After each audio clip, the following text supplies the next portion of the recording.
IPL mini নিলামে মোস্তাফিজকে দলে নিয়ে এবার বিশ্বাসঘাতকের তকমা পেলেন শাহরুখ খান। জুটেছে প্রাণনাশের হুমকি।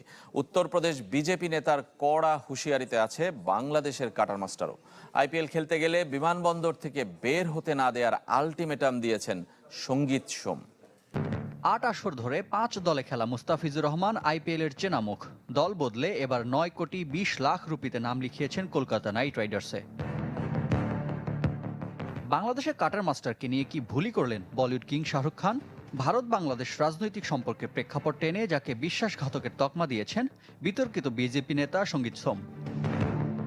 একদিকে বাংলাদেশে হিন্দুদের হত্যা করা হচ্ছে, অন্যদিকে তাদের ক্রিকেটারকে আইপিএলে দলে নেওয়া হয়েছে। শাহরুখের মতো দেশবিরোধী অভিনেতা ৯ কোটি রুপিতে মুস্তাফিজকে কিনেছে। আমাদের দেশে এমন বিশ্বাসঘাতকের ঠাঁই নেই। কেবল শাহরুখকে হুমকি দিয়ে থামেননি সঙ্গীত সোম। তার আক্রোশ মুস্তাফিজকে ঘিরেও। আইপিএল